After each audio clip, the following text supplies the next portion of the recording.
Sharing is caring to love. Happy birthday, Abby! Hello mga ka-cheer. Kumusta na pong muli kayo? Kaya tara, samahan niyo po ako. Puntahan po natin ang nagdaras ng araw. Let's go!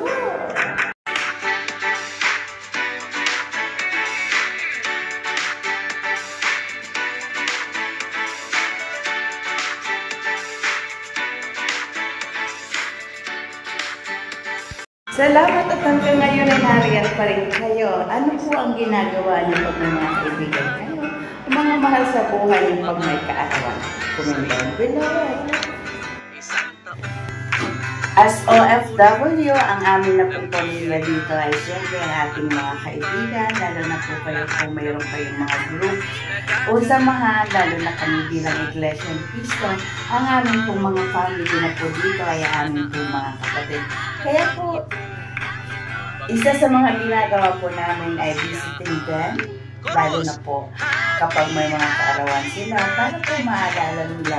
Siyempre, pinaglalaanan po natin ng oras at panahon para po ang mga kapwa OFW natin ay ma-feel ang kanilang love, ang love natin sa kanila at care sa mga special occasion na yan. Kaya naman, at bilang Iglesia ni Cristo, isa po yan sa ginagawa namin. Kami magkakagrupo, talagang kami ang pamilya dito sa Hong Kong. Kaya pag nagdaras ng kaarawan ng ganyan, sinusurprise talaga naming dalawin. Magdadala kami ng cake, kakantahan, bibigyan ng flower, konting present para souvenir sa kanyang kaarawan. At bilang OFW, hindi talaga maaalis ang picture taking. So, ayan. Yan po ang my birthday celebrant, si Sister Abby. Yan. So, I hope na naging happy siya sa pagdalaw namin sa kanya. At yan ang ating gift sa kanya, blouse, para magagamit po niya sa mga pagsamba. At yan, pintuhan muna. Kahit po sandali lang. Siguro we just stay 30 minutes there dahil may trabaho sila at kami din naman po ay may mga pupuntahan pa, kaya madali lang po. At syempre bilang Pilipino, hindi may aalis ang pasyaron, at bilang Iglesia ni Cristo. At kung hanggang ngayon nanonood pa kayo, paki-comment po kung saan lugar po kayo naroon. At syempre, bilang Iglesia ni Cristo, isa rin po sa ating ginagawa ang pamamahagi ng polyeto o ng pasugo. Yan po ang ating God's Message Magazine sa loob ng Iglesia ni Cristo. At syempre, isa sa mga tungkulin at gampanin po namin ay ang makabahagi po ng mga polyeto at pasugo na kung saan ang nilalaman po niyan is siyempre yung mga aktibidad, mga isinagawa sa buong mundo ng Iglesia ni Cristo, at siyempre yung mga salita ng Diyos. Yan, at kami pauwi na nga po at inhatid kami sa baba ng building ng Kaabe. At habang nag-aantay po kami ng bus, kwento-kwentuhan mo, nakita niyo po may pasyaron na pag-iba. Yun pong naka-pink ang si Kamay. Yan. Pinaka-mother namin dito. Yan. At syempre, ang naka-green, ayan po ang birthday celebrant. At syempre, habang nag-aantay ng bus is nagkikintuhan syempre. Syempre, ang pinagkikwentuhan dyan ay yung pagpapalakas, giving inspiration sa ating kapatid na nariyan lang kami. Ano man po yung gusto niyang i-keep in touch kami, dito lang po kami, ganun po. Kahit hindi po namin ka-grupo, if you want to talk to us something, pwede po. Yan. At siyempre bilang OFW, no?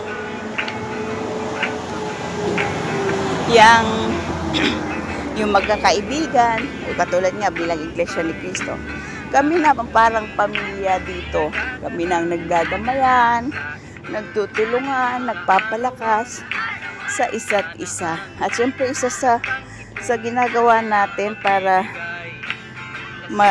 maging inspired sila ay yung pagdadalaw po natin sa kanila.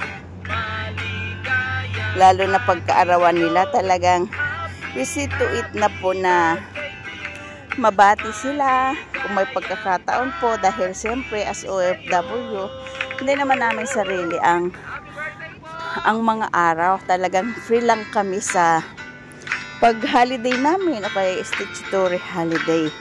Kaya pag may mga pagkakataon po is talagang dinadalaw po namin sila. Lalo na po yung may kaarawan. Yan, hinihingal po tayo. Pasensya na. Yan.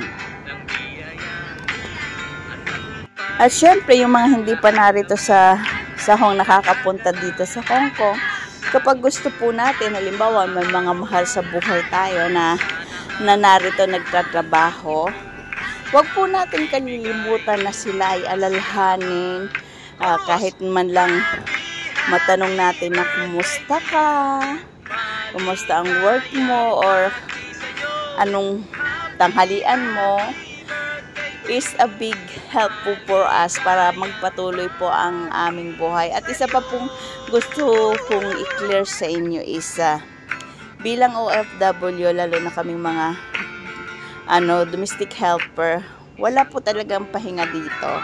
Pag nagising ka ng umaga, yung iba po is gumigising ng 5:30, 5 o'clock. Tapos matatapos po yan mapaka-lucky mo na po pag natapos ka ng 7 o'clock. Mayroon pong hanggang inaabot pa ng 12 o'clock, 1 o'clock in the morning. Kaya sana sa mga mahal sa buhay po namin na nariyan sa Pilipinas o saan mang dako kayo naroroon na ang pinaghirapan po ng ating mga kapwa OFW ay gamitin po natin sa tama. Lalo na po yung mga pinapag-aral, dapat po mag-aral kayong mabuti para po pagdating ng panahon ay hindi na po kayo matulad sa mga katulad naming OFW. Kung maging overseas sa Filipino workers man kayo, ay mga degree holder ang inyong papasukin.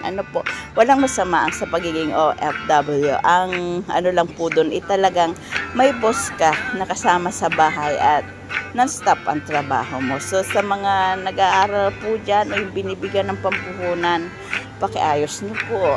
Ganon. At ang isa pa po, maganda rin po na kung kayo ay may pagkakataon o may naman kayo na dumalaw dito sa Hong Kong, magbakasyon kung gano'n, para po makita nyo yung sitwasyon ng mga OFW kapag nagtatrabaho. Kasi mostly ang nakikita lang po ninyo ay yung one-day holiday na talagang nakapostura, naka-lipstick, naka-makeup. Pero yung 6 days po na buhay ng isang OFW ay talagang iba po talaga yung ganun. So, nandito po kami nagtitiis dahil opportunity, diba? Para po may ahon sa hirap, matupad ang pangarap, hindi lang namin mga OFW, kundi ang mga mahal sa buhay namin, lalo na ng mga kapatid na pinapag-aral o yung mga anak na pinapag-aral. So, sana po ay pahalagahan nyo. At maganda rin naman po dito. Isa pa pong ibabahagi ko sa inyo is katulad ng isang OFW natin na dinala dito yung anak niya, pinag-tour niya dito. At least, sa murang isip niya is nakita niya how the work is ng kanyang nanay dito. So, mapapahalagahan talaga niya yung perang ipinapadala sa kanya dahil lagi niya sinasabi, hindi pa po ba kayo tapos gano'n.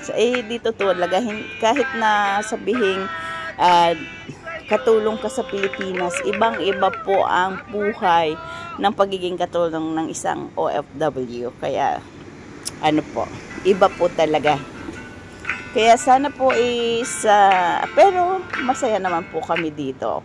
Unang-una is, katulad namin, naming tatlo, mababait po ang amo namin na kapag may hinihiling kami na sa ikabubuti naman namin at ng ibang tao is pinagbibigyan po kami ng aming mga employer. Katulad po nito, kapag may dadalawin kami sa ospital na kapwa namin OFW, pinapayagan po kami na lumabas o may bibilhin o may kukunin na padala. pinapayagan po kami at isa pinapayagan po kami makasamba lalo na pag Huwebes. Kasi dito po, mostly ang holiday nyo lang po is isang araw lang. So, Sunday lang po palagi. So, napaka-swerte po namin na kahit hindi po linggo, pinapalabas kami. Katulad ng Thursday, pinapalabas po kami. So, yun po ang isa sa mga reason kung bakit nagtatagal din po kami dito sa Hong Kong. At syempre, ibinabahagi din po namin yung mga free namin na halimbawa yung mga kapatid tayo na nasa ospital, nadadalaw namin. Kasi alam naman po natin mayroong time ng pagdalaw po dito sa mga ospital. Kaya yun po ang kinukuha namin para madalaw sila. Ganun din po yung mga kailangang dagli ang tulong ng halimbawa terminate ang amo, yung kailangan nila ng tumutulong po tayo kasi doon lang tayo natin matutulungan ating kapwa OFW, lalo na yung mga nakakalabas ng na pag nagsabi po is pinapayagang lumabas ng amo. Yon. At isa pong ibabahagi ko sa inyo is yung dito po sa Hong Kong is hindi mahirap ang sasakyan. Kaya sa mga nagtutour dito, napakadali po dahil marami pong sasakyan. Kung gusto nyo po yung double decker na malaking bus, mayroon po yung light bus or mini bus na tinatawag, pwede po rin. Mayroon din pong pinaka-oldest na sasakyan, yan po ang tram.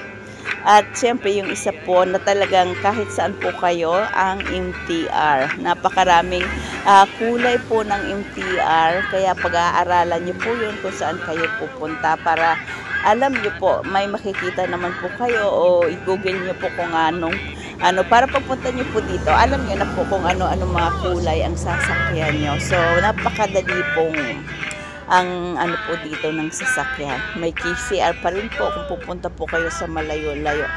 At yan, kaya nga po, yan, sa pagdala po namin sa birthday ng Kaabis, nag-shuttle bus lang po ako dahil galing po ako medyo dito sa bundok. Tapos syempre nag-minibus lang po papunta sa kanila ng 15 minutes. So diba, kahit ang layo. Yan po ang aming kaganapan at picture taking at syempre masaya po ang langit. Naibigan niyo po ba ang pinahago natin ngayon? Kung naibigan niyo po, paki-like, subscribe at comment down below na rin po para po lagi kayong kasama namin. At syempre kung hindi po kayo kaibigan ni Madam Jer, please hit the notification bell para po lagi kayong updated sa Madam Jer's channel. Thank you for watching. God bless us all.